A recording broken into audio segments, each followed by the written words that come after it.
성도님들 청년부 담당 최진우 전도사입니다.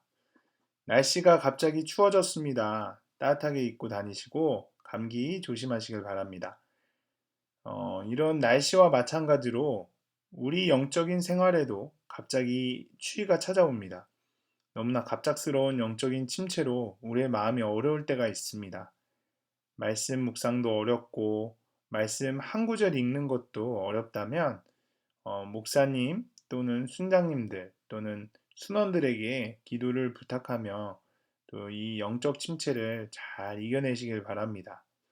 또 우리 주위에 이런 영적인 추위를 겪고 계신 분이 계시다면 그들을 위해 오늘 같이 기도했으면 좋겠습니다.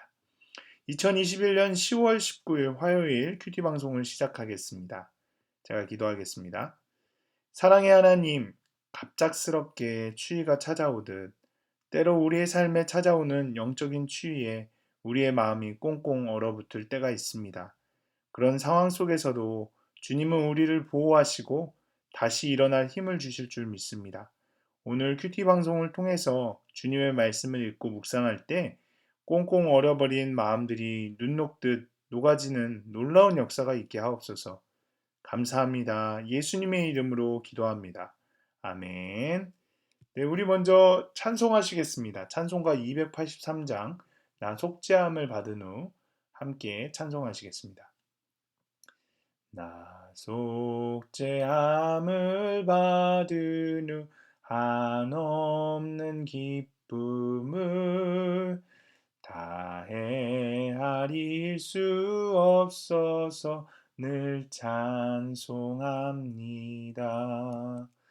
나 속죄받은 후, 나 속죄받은 후 주를 찬미하겠네. 나 속죄받은 후 주의 이름 찬미하겠네.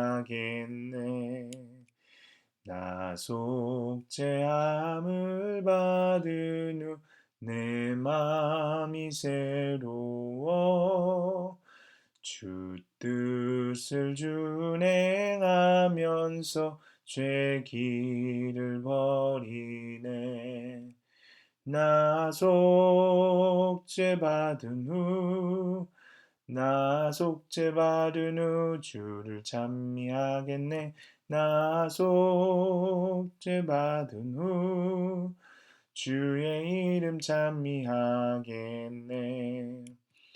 나 속죄함을 받은 후 성령이 오셔서 하나님 자녀 된 것을 곧 증언합니다. 나 속죄받은 후, 나 속죄받은 후 주를 찬미하겠네. 나 속죄받은 후 주의 이름 찬미하겠네. 나 속죄함을 받은 후 보혈의 공로로 내 주의 은혜 입으니 늘 평안합니다. 나 속죄받은 후, 나 속죄받은 후 주를 찬미하겠네.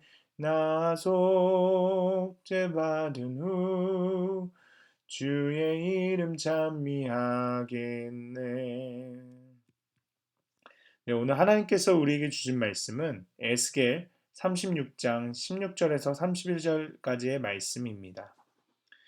여호와의 말씀이 또 내게 임하여 이르시되 인자야 이스라엘 족속이 그들의 고국 땅에 거주할 때에 그들의 행위로 그 땅을 더럽혔나니 나 보기에 그 행위가 월경 중에 있는 여인의 부정함과 같았느니라.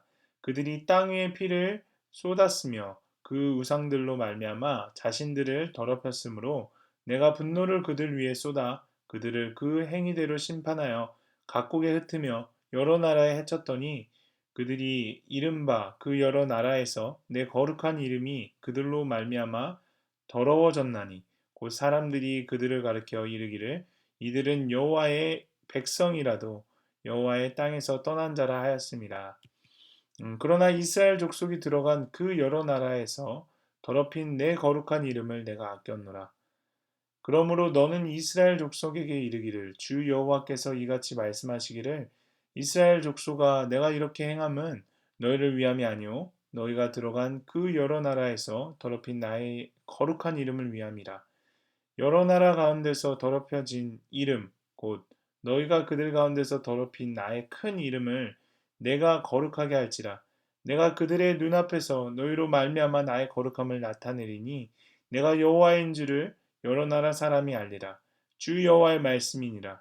내가 너희를 여러 나라 가운데서 인도하여 내고 여러 민족 가운데서 모아 데리고 고국 땅에 들어가서 맑은 물을 너희에게 뿌려서 너희로 정결하게 하되 곧 너희 모든 더러운 것에서와 모든 우상 숭배에서 너희를 정결하게 할 것이며 또 새 영을 너희 속에 두고 새 마음을 너희에게 주되 너희 육신에서 굳은 마음을 제거하고 부드러운 마음을 줄 것이며 또 내 영을 너희 속에 두어 너희로 내 율례를 행하게 하리니 너희가 내 규례를 지켜 행할지라. 내가 너희 조상들에게 준 땅에서 너희가 거주하면서 내 백성이 되고 나는 너희 하나님이 되리라. 내가 너희를 모든 더러운 데서 구원하고 곡식이 풍성하게 하여 기근이 너희에게 닥치지 아니하게 할 것이며 또 나무의 열매와 밭의 소산을 풍성하게 하여 너희가 다시는 기근의 욕을 여러 나라에게 당하지 아니하게 하리니 그때 너희가 너희 악한 길과 너희 좋지 못한 행위를 기억하고 너의 모든 죄악과 가증한 일로 말미암아 스스로 밉게 보리라. 아멘. 본문을 설명하겠습니다. 오늘 본문을 요약하자면 하나님은 이스라엘 족속이 그들의 죄로 고국 땅을 더럽혔기에 그들을 심판하여 흩으셨다고 합니다. 그러나 내 거룩한 이름 때문에 그들을 모아내어 정결하게 하겠다고 또 말씀하십니다. 또한 약속의 땅에서 풍성함을 누리게 해주실 그때에 그들은 자기들이 행한 죄를 스스로 미워하게 될 것이라고 하십니다. 네, 이번에는 조금 자세히 본문을 보도록 하겠습니다. 21절을 보시면 내 거룩한 이름을 내가 아꼈노라 라고 하십니다. 하나님의 백성된 유다 민족이 어느 면으로든지 그의 이름을 거룩하게 하지 못하였지만 하나님께서 친히 그의 이름을 거룩하게 나타내십니다. 그런데 하나님께서 친히 그의 이름을 거룩하게 나타내신 것은 무엇으로 이루어질까요? 그것은 그가 열국에 흩으신 그의 백성을 본 고국으로 돌아오게 하신 구원 운동인 것입니다. 22절과 24절을 보시면 인간은 자기의 이름을 위하여 살 자가 아니고 하나님의 이름을 위하여 살 자입니다. 그러나 하나님은 그 자신의 이름을 위하여 행하심이 옳고 또 그것이 인류를 위한 사랑입니다. 그의 이름이 인류에게 참으로 알려질 때에 인류에게 구원이 임하게 됩니다. 26절에 새 영을 너희 속에 두고 새 마음을 이라는 표현이 나옵니다. 이 부분의 예언은 특별히 신약 시대에 그리스도 구원 운동으로 이루어졌습니다. 그리스도의 속죄를 하나님의 백성에게 실시하시는 성령님께서 먼저 그들을 거듭나게 하십니다. 새 영이란 말과 새 마음이란 것은 인격의 내부적 변화를 가리킵니다. 또 26절에 굳은 마음을 제거하고 부드러운 마음을 준다고 나오는데 사람들로 하여금 주님을 믿어 순종하도록 하시겠다는 약속입니다. 이것은 신약 시대의 그리스도의 복음 운동으로 이어집니다. 또한 내 영을 너희 속에 두겠다는 표현은 성령을 그 백성된 개인의 마음속에 주시겠다는 약속입니다. 31절 너희의 악한 길과 너희 좋지 못한 행위를 기억하고 너희 모든 죄악과 가증한 일로 말미암아 스스로 믿게 보리라 하신 것은 사람들이 죄를 회개할 때에 그 죄악의 더러움을 실감한다는 뜻입니다. 그리고 마지막으로 32절에 하나님께서 그 백성을 구원하심은 그들의 어떤 의를 보시고 그리하심이 아닙니다. 그는 자기의 이름을 위하여 그 백성을 구원하십니다. 그러므로 구원받은 자들은 그 받은 구원 때문에 교만할 것이 아니고 도리어 자기 자신들의 더러움을 더욱 절실히 느껴야 합니다. 네, 다음은 적용입니다. 하나님은 이스라엘이 약속에서 쫓겨난 것이 그들의 죄에 따른 하나님의 형벌이라고 말씀하십니다. 가정이 흩어지고 공동체가 헤쳐질 때 많은 사람들이 왜 갑자기 이런 일이 올까라고 생각합니다. 그러나 하나님의 시간에서 우연히 일어나는 일은 없습니다. 사건이 오면 생명을 경시하고 하나님을 예배하기를 멀리한 자신의 죄를 깨닫고 회개해야 합니다. 여러분은 어떤 절망적인 사건에서도 주님이 나를 일으켜 주실 것을 믿습니까? 하나님의 백성으로 사명을 잊은 채 여호와의 이름을 더럽히는 것은 무엇입니까? 우리가 한번 생각해 보았으면 좋겠습니다. 또 두 번째로 하나님은 이스라엘 백성이 죄를 짓고 그분의 이름을 더럽혀도 그 이름을 거룩하게 하시고자 그들을 인도해 내어 정결하게 하십니다.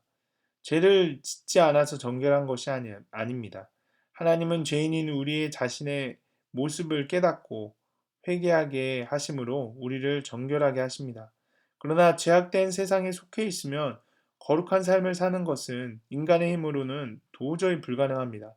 그러므로 거룩한 삶을 살려면 날마다 말씀의 맑은 물로 자신에게 뿌려야 합니다.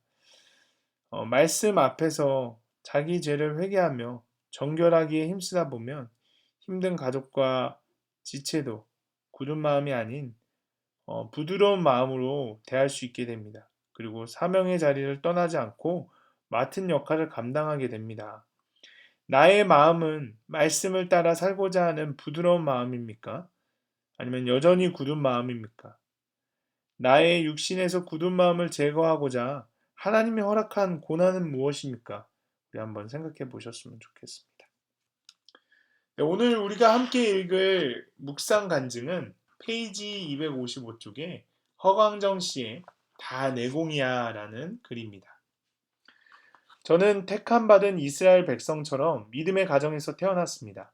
하지만 가난한 환경과 학벌에 대한 열등감으로 오직 세상 성공을 꿈꾸며 제 힘을 의지하여 살았습니다.